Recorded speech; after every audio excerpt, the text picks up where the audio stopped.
Zhvillimet politike në intervistën e ditës do t'i diskutojmë me zonjën Vjollcë Berisha, antare e kryesisë së ngushtë të Aleancës për Shqiptarët, krahu i Zjadin Selës. Mirëmbrëma dhe mirëserdhët në Mirë se u gjeta, gjithmonë kënaqësi. Zonja Berisha, takimi Mickovski-Filipçe u cilësua si monoetnik nga opozita shqiptare, megjithatë sot Filipçe tha se vetë liderët e partive shqiptare nuk shfaqën ndonjë interesim, madje disa e cilësuan edhe si humbje kohe. A janë vetë partitë shqiptare fajtore që u anashkaluan nga ky takim?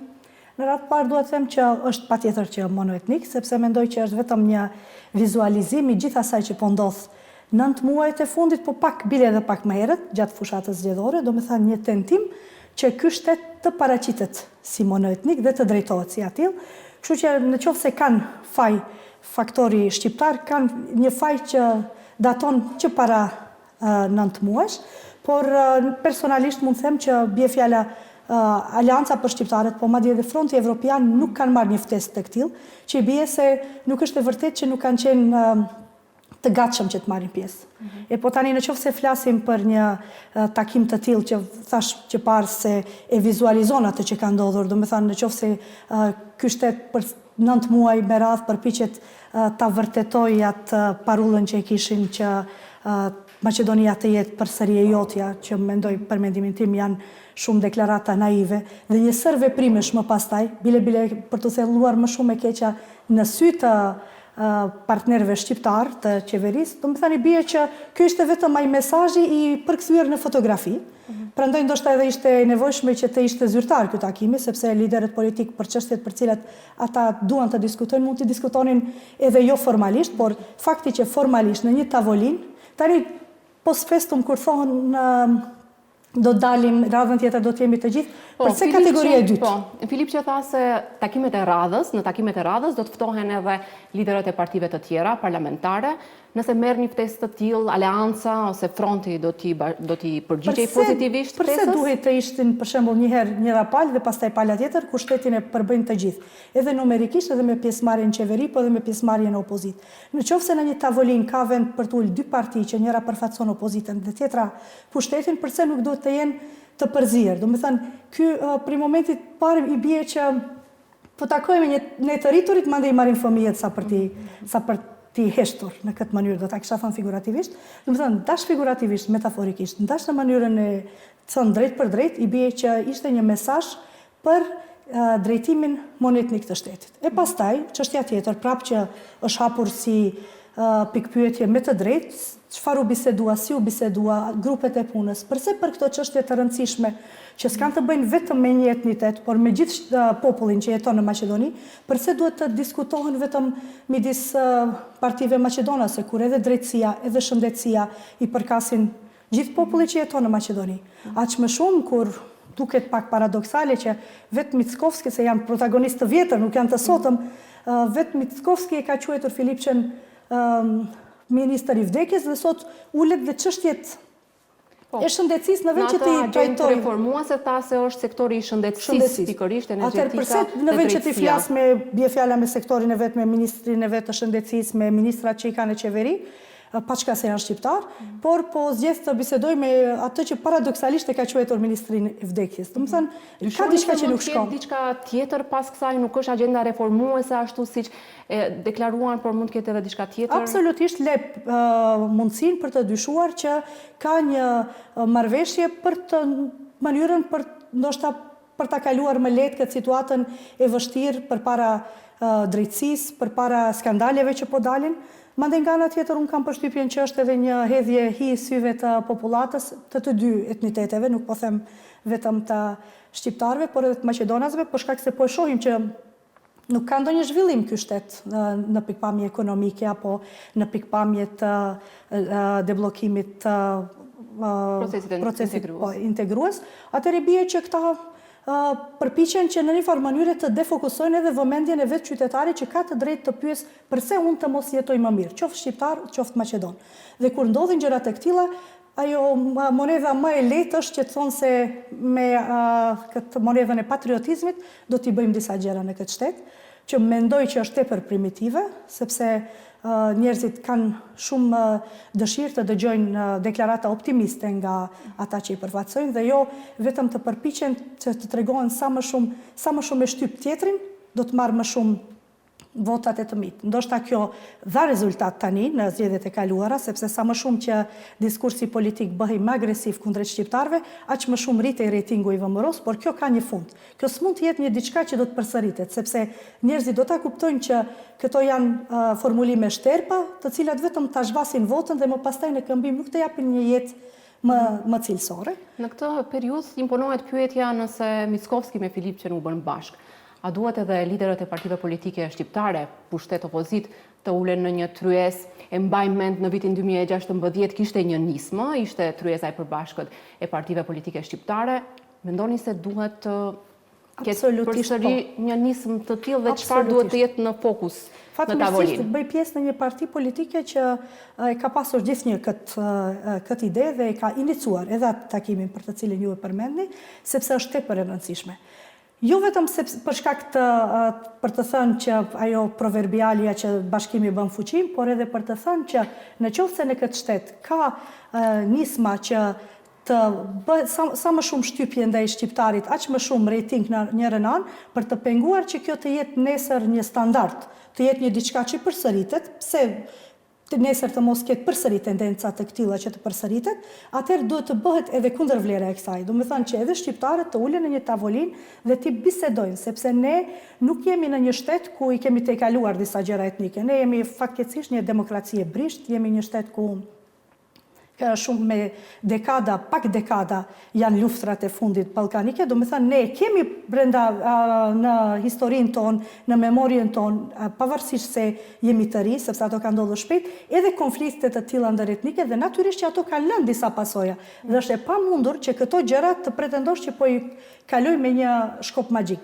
Patjetër kërkon që të ulen, sidomos në rrethana të këtilla siç janë këto tani sot në Maqedoni, të ulen edhe shqiptarët dhe të bisedojnë për vijat e tyre të kuqe. Do të thonë deri ku ne jemi në gjendje të tolerojmë. Po, por sa është reale që tulen bashkë? Ju e dini, gjithë opinioni e di që kishte një nismë nga bashkëpartijaku juaj, nënkryetari i Aleancës për shqiptarët, që tulen bashkë zoti Sela dhe zoti Taravari, por nisma e tillë dështoi.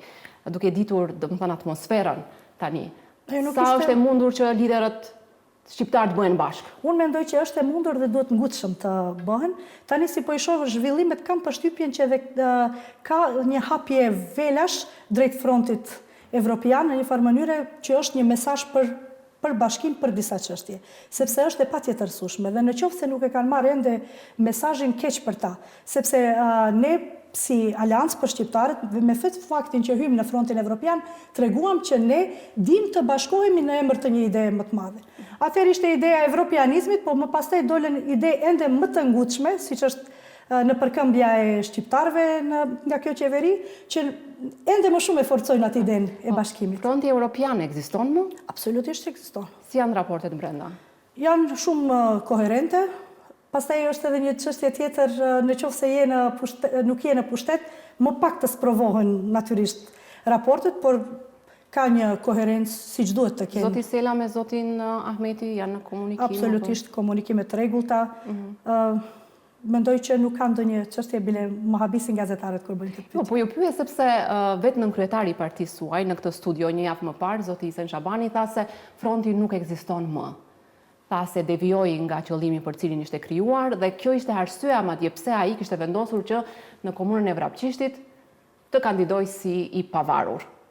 Ai mund të ishte mendimi ati, dëshira ati, nuk e di si çfarë, nuk dua të komentoj deklaratat e tjera, por një front ekziston, partitë janë brenda, është grupi parlamentar i Frontit Evropian që është aktiv vazhdimisht, madje shumë aktiv, kështu që unë nuk mendoj që ka ndonjë vegës për të nxjerrë një informacion të tillë, ndërsa për të tjerat nuk di se që ka thënë dhe si, sepse nuk e kam... Po, zoti Shabani është ende nënkryetari i partisë, sepse përveç kandidaturës si pavarur, ai tha se do të vendos këto ditë se nëse do të mbetet në aleancën e Selës apo do të kaloj te aleanca e zotit Taravari? Në qoftë se ka dalë aq kundër qëndrimit, do të thënë në qoftë se ka thënë që unë do të jem pavarësisht çfarë do të vendos partia, unë do të marr këtë qëndrim, do të thënë ka bërë një zgjedhje personale dhe unë mendoj që edhe pse nuk ka dhënë ndonjë dokument, ndonjë shkresë, dorëheqje nga posti i kryetarit, po mas ka kuptim që të perceptohet si antar i kryesisë partisë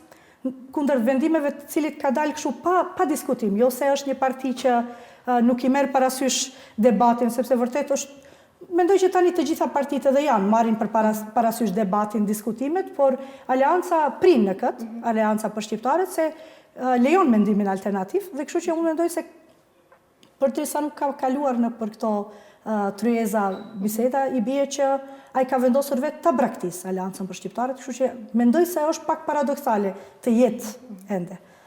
Zgjedhjet lokale tensionuan koalicionin Vlen, u turbulluan ujrat atje, po si është gjendja në front? Keni ndarë mendje, keni vendim se si do të garoni në zgjedhjet lokale, si front apo Ne tani vetëm? jemi pjesë e frontit, por ne nuk kemi bërë, për të qenë sinqert, ende diskutime të hollësishme se për të ndarë pushtetin kush ku si do të kandidoj, sepse mendoj që ndonjëherë në situata të këtilla në të cilën gjendet momentalisht politika shqiptare në Maqedoni, është pak luksi tepër të mendojmë se kush çfarë do të marrë cilën komun, përderisa që shohim që çdo proces i ngritur në një nivel në Maqedoni për shqiptarët, në të mirë të shqiptarëve, ka pësuar regres dhe natyrisht që në këto momente më mirë të vjen që të kishe mundësin dhe luksin të flisje për këto zgjedhjet lokale, por që nuk e kemi fatkeqësisht.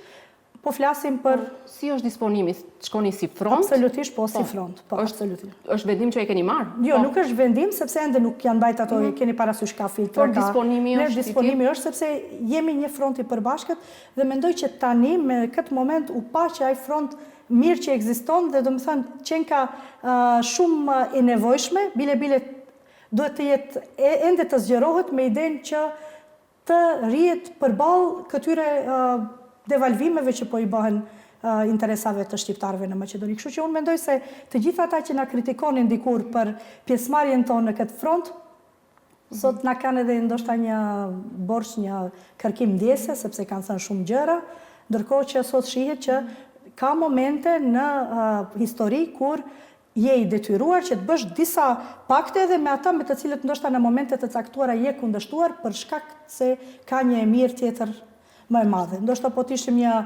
politikë super moderne, një demokraci e përkryer, ndoshta nuk do të kishte nevojë dhe do të ishte marrëzi të diskutoheshin gjëra të këtilla, por te ne, me që prioritet janë ende çështjet kombëtare, mendoj që edhe këto lëvizje nuk do të parë me wow shumë. Zoti Sela mendon të kandidojë për shembull për Strugën?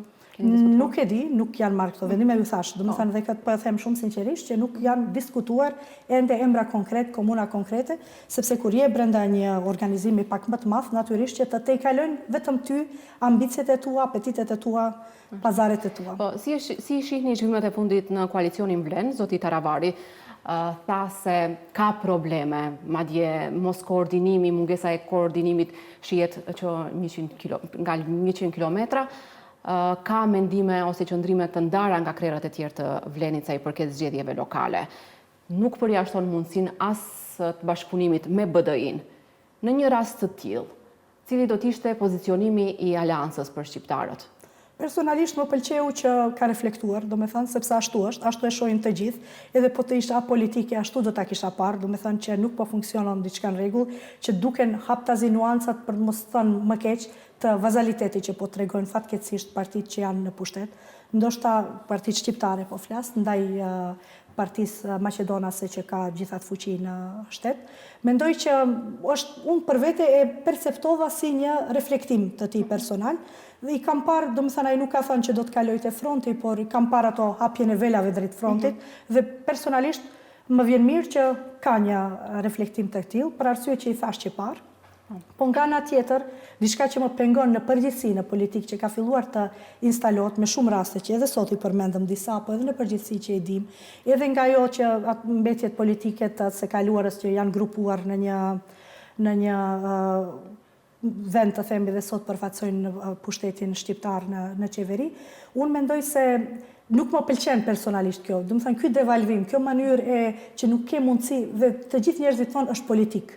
Është politik dhe sa më shumë, sa më gënjeshtar të jesh, sa më mashtrush brenda një grupi, sa më shpesh të tradhtosh, konsiderohesh si një lojtar. Do të thënë, nuk më pëlqen ky devalvim i politikës. Do të thënë, edhe politika ka skrupujt e vet. Do nuk është lehtë vetëm dhe ky kapërcim është bërë normë te ne dhe kjo s'më pëlqen. Nëse zoti Taravari e lëshon koalicionin Blend dhe qeverinë, a është i mundur bashkimi i partisë? Nuk kemi biseduar, kjo e te i kalon, do me thënë, këtë tavolinë, sepse janë çështje shumë të mëdha, janë bërë gjëra, janë thënë gjëra, ka në mes një braktisje për të mos thënë një tradhti, do me thënë, janë gjëra për të cilat nuk mund të bisedohet në këtë tavolinë, po bile edhe në një tavolinë më gjerë, mendoj që kemi organe partijake të dyja palët, sepse jam e bindur që në të dyja palët mund të ketë zëra pro dhe kundër. Ne na takon pak më shumë të jemi pak më të mbyllur sa i përket kësaj çështje, por ne për shkak se ne kemi marrë me një mesazh, na është bërë ditur që kryetari i partisë po na lën, por ka vendosur të shkojmë anën tjetër, por megjithatë për arsyet për të cilët fola që parë, që kemi treguar shumë herë që dim të dalim edhe mbi veten tonë, mendoj që do të ketë zëra pro dhe kundër në të dyja palët, por po them përsëri e te kalon këtë bisedë tonën, kështu që çfarëdo që të them mund të dal gabi. Ju falenderoj shumë për këtë intervistë. Kënaqësi për mua.